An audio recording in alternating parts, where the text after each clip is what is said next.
Good morning students. हम लोग कल ग्रेविटेशन चैप्टर शुरू किए थे। पहला वीडियो हम लोग अपलोड किए थे।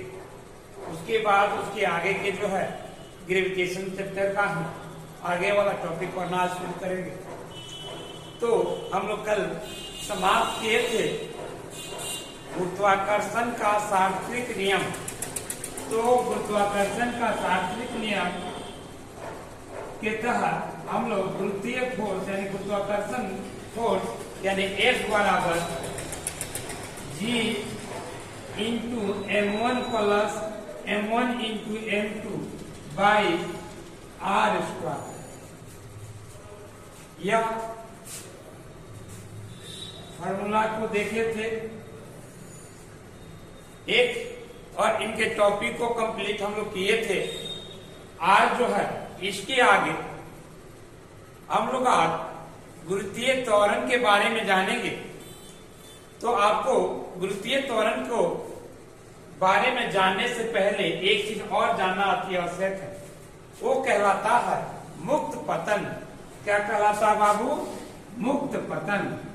मुक्त पतन यानी मुक्त पतन, इसे फ्री फॉल भी कहा जाता है। फ्री फॉल,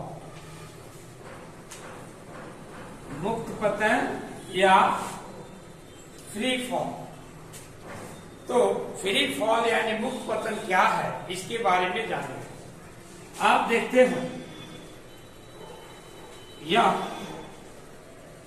हमारी पृथ्वी है। क्या है जी बाबू? पृथ्वी है। और पृथ्वी के ऊपर हम लोग क्या करते हैं, तो कहीं से एक गेंद पकड़े हुए हैं और गेंद को छोड़ दे, तो क्या होगा जी? वह नीचे की तरफ आएगा कि नहीं जी? तो इसी के तहत हम लोग पहले मुक्त पतन का डिफिनेशन जान रहे। कहा जाता है जब कोई वस्तु केवल पृथ्वी के गुरुत्वाकर्षण बल के अधीन गति करती है। जब कोई वस्तु केवल पृथ्वी के गुरुत्वाकर्षण बल के अधीन गति करती हो, तो हम उससे क्या कहेंगे? मुक्त पतन, फ्री फॉल कहा जाए। यानी कोई भी वस्तु अगर गुरुत्वाकर्षण पृथ्वी के गुरुत्वाकर्षण बल के अधीन गति करता है, तो हम उसे फ्री फॉल या मुक्त पतन कहेंगे। जैसे अब यह इसके नीचे की तरफ इसी के अधीन कार्य करेगा जी, जैसे पकड़े हुए छोड़े, इसी के अधीन, इस गुरुत्वीय त्वरण के अधीन। त्वरण की बात है, त्वरण जानने से पहले हम लोग मुक्त पतन का डिफिनीशन भी लिख लेंगे। तो मुक्त पतन का डिफिनीशन क्या है बाबू? आइए देखते हैं। मुक्त पतन का डिफिनीशन लिखेंगे, यही से लिख सकते हैं। जब कोई वस्तु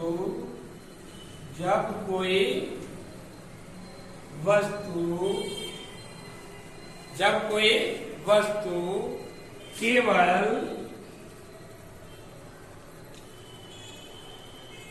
पृथ्वी के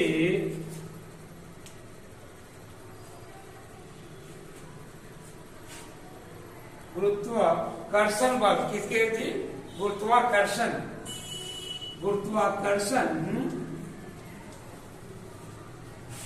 बल के अधीन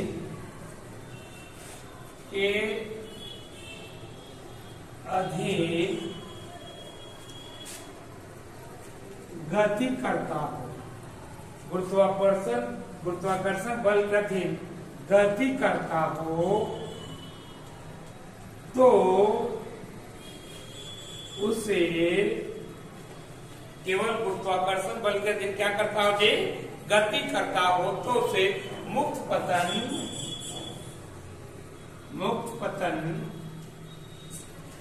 या फ्री फॉल कहा जाता है।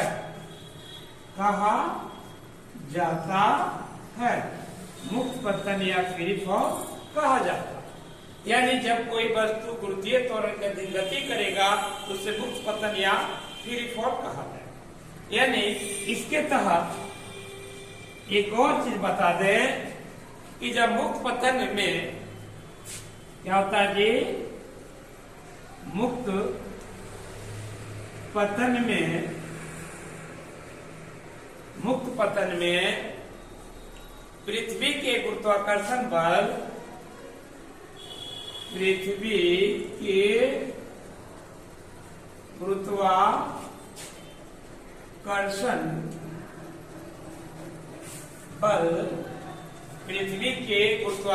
बल के कारण क्या होगा जी, गुरुत्वाकर्षण बल के कारण, यानी मुक्त पतन में पृथ्वी के गुरुत्वाकर्षण बल के कारण वस्तु के वेग में क्या होता है, परिवर्तन होगा। वस्तु के वेग में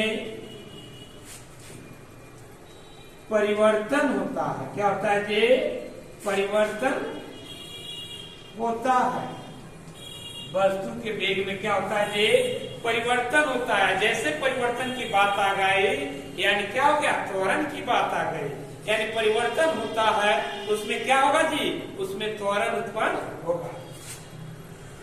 उसमें जैसे वेग में परिवर्तन की बात आई कि त्वरण की बात आ गई, यानी उसमें क्या होगा जी, त्वरण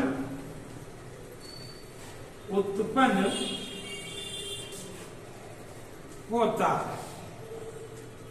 यानी अगर किसी मुक्त पतन में कोई वस्तु गतिमान होगी तो उसके वेग में परिवर्तन आएगा। जब वेग में परिवर्तन आएगा तो यानी क्या हो गया, त्वरण उत्पन्न हो गया। जब त्वरण उत्पन्न होता है, अब त्वरण उत्पन्न हो तो त्वरण उत्पन्न को क्या कहते हैं, तो इस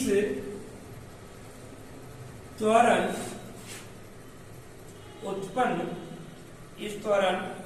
उत्पन्न को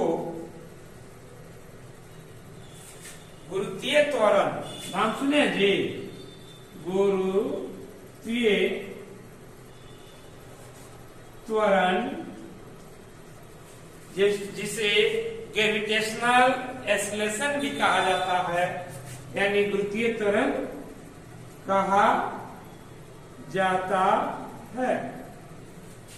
इस गुरुत्वीय त्वरण, अब इस गुरुत्वीय त्वरण को क्या, गुरुत्वीय त्वरण को किसी से सूचित किया था, जी हाँ, गुरुत्वीय त्वरण को स्मॉल जी,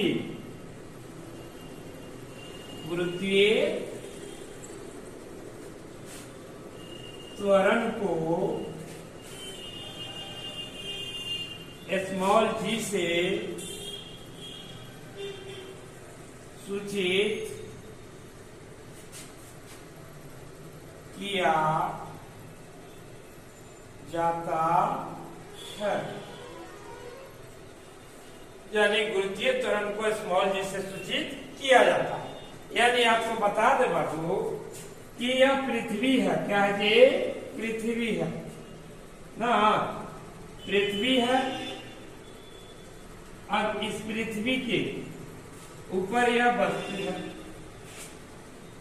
तो जब तक पकड़े हुए हैं, छोड़ते समय इसकी वेलोसिटी क्या होगी, u, यानी 0 होगा। लेकिन छोड़ने के बाद धीरे धीरे जब नीचे आएगा, इसके त्वरण यानी इसकी गति में परिवर्तन होगा। जब गति में परिवर्तन होगा तो वह एक्सेलरेशन उत्पन्न करता है। एक्सेलरेशन उत्पन्न होता किसके कारण है, तो वह होता है गुरुत्वाकर्षण बल के कारण होता है, क्योंकि वह उस गेंद को अपने तरफ खींचती है। एक तो गेंद की गति 0 थी, धीरे धीरे बढ़ना शुरू हुई, नजदीक आई और बढ़ना शुरू हो जाती है, तो यानी क्या होगा, उसके वेग में परिवर्तन आ गया, यानी त्वरण उत्पन्न हो गया। तो उस त्वरण को हम लोग गुरुत्वीय त्वरण कहा जाता है, जिसे जी से सूचित किया। तो गेंद नीचे आएगा तो गुरुत्वीय त्वरण अपने तरफ खींचेगी तो पॉजिटिव हो जाएगी। क्या होगी ये, पॉजिटिव। लेकिन उस गेंद को ऊपर की तरफ फेंका जाए तो तब भी तो पृथ्वी अपने तरफ खींचेगी। मान लीजिए ये वाला गेंद फेंका जाता है ऊपर, तो इसके अकॉर्डिंग यहाँ पे निगेटिव गुरुत्वीय त्वरण होगा, उस समय भी वेग में परिवर्तन आएगा, तो वहां पे क्या हो जाएगा जी, निगेटिव गुरुत्वीय त्वरण होगा। तो आज बाबू हम लोग मुक्त पतन के बारे में जाने कि मुक्त पतन क्या है। कल जो हम लोग गुरुत्वाकर्षण बल के बारे में पढ़े थे, उसके आगे हम लोग आज पढ़ना शुरू किए।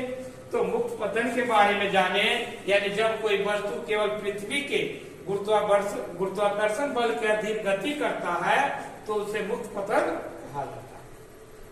मुक्त पतन में पृथ्वी के गुरुत्वाकर्षण बल के कारण वस्तु के वेग में क्या हो जाता है, परिवर्तन हो जाता है, जैसे अभी यहाँ पे समझा।